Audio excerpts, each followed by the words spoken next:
Anthology films, the new trend in Indian cinema, is growing in popularity every day.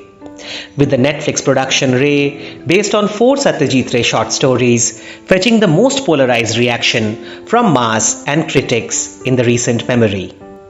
To the upcoming Navarasa, created by Mani Ratnam, bringing together distinct voices of the Tamil industry. Anthology cinema is here to stay. But what has been mostly missed in the recent Indian anthology films is the coherence, which is supposed to be the basic binding block of the different stories. The symphony which makes the overall experience take a definite arc. The experiences have been mostly uneven, with a particular story standing out, even though its impact doesn't quite elevate the other. Aanum Pennum, the recently released Malayalam anthology film, streaming on Amazon Prime, is a beautiful exception which deserves your attention. Well, even here, one chapter exceeds the other two by a margin, but the symphony we just spoke about hits home, and that's what we want to discuss with you today. Before we move on to the gender politics of Aanum Pennum, here's once again requesting your support through your likes, shares and subscriptions so that we can continue to bring more content like this to you. Thank you for helping us grow till here. Now, let's begin.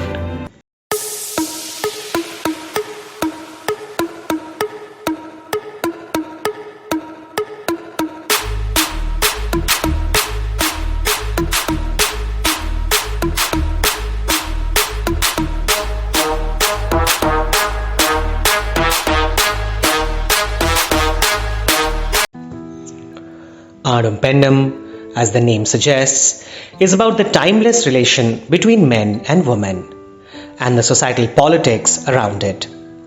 Interestingly, the film starts in a song that asks time to narrate the tale of man and woman whose scents have always differed. That's exactly what the stories are about, how, irrespective of the unique premises, time periods and backgrounds, men and women respond differently, and almost always the woman comes out to be the more courageous of the two. Let's get into each of the stories first while we keep on referring to the symphony that elevates the overall experience.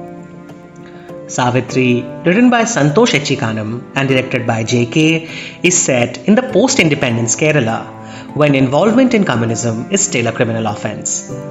Samyukta Menon is Savithri, indoctrinated into communism, who takes shelter in the feudal household of the Pillais, trying to flee from the clutches of the police.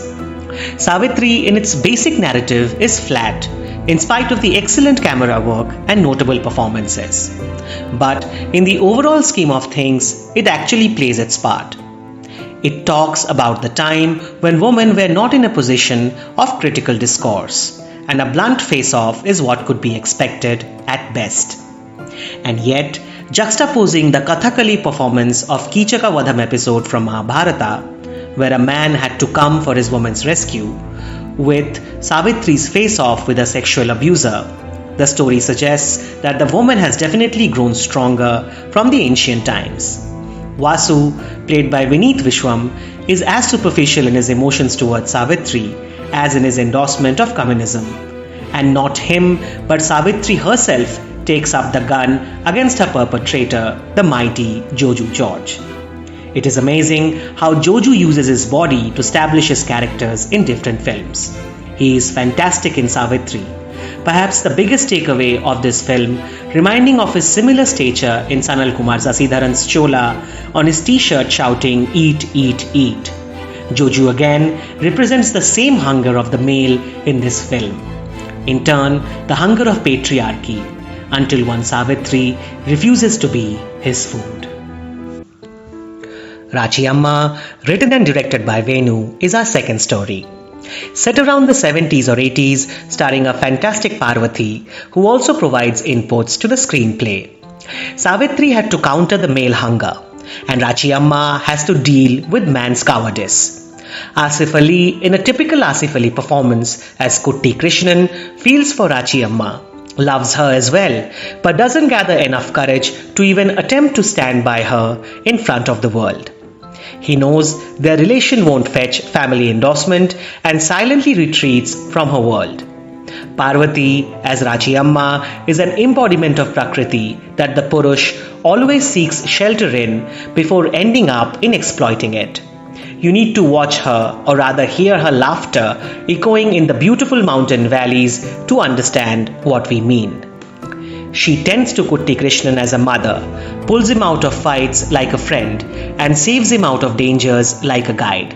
And much like a mother or Mother Nature herself, Rachiyamma keeps on loving and sacrificing for the Purush who has tormented her the most.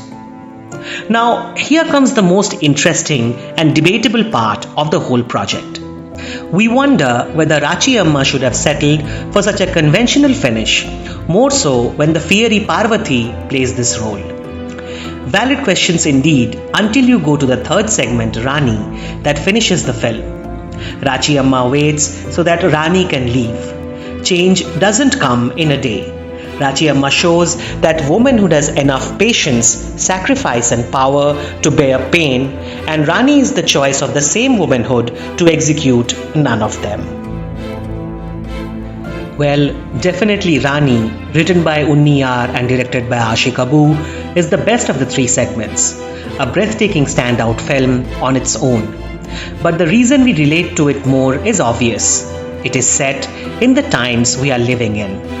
Darshana Rajendran and Roshan Matthew are stunning, as good as anything we have seen this year. It feels we are watching two new actors, both bring in the rawness in their performances we expect only from newcomers. Darshana as Pen must face both the sexual hunger of the male and his cowardice to face the society. Though more subtle, deceptive and apparently harmless, the stakes against her is a combination of what Savithri and Rachiyamma had to face. And here's exactly where the harmony of Aanum Pennum strikes. The first two stories creating the ground for the third to take the leap. We won't get into much details around the storyline of Rani. We do not want to take away from the breathtaking experience we had watching this film. However, let's just say Rani is the most unique and mesmeric cinema experience we had this year. A year which has already offered us a lot. Rani will surely haunt you. It will finally bring you to that juncture where Prakriti, after years of sacrifice and humiliation, finally gives up on the Purush. Not the endless rebellion or continuous pampering. It's a time she breaks into indifference. It only makes sense that this finale happens in the woods, in the lap of the nature. If we move out of real to the real, we are perhaps facing this giving up of nature on us every day in different ways. It's time for the Purush to gather the courage to accept the years of unfairness and bring her back, as we see the three directors JK, Venu and Aashiq trying to do in their own ways. Well, that's all from us today. Let us know if you like our analysis of Aanum Pennum, and do not forget to press the subscribe button if it makes any sense to you. Thank you for watching.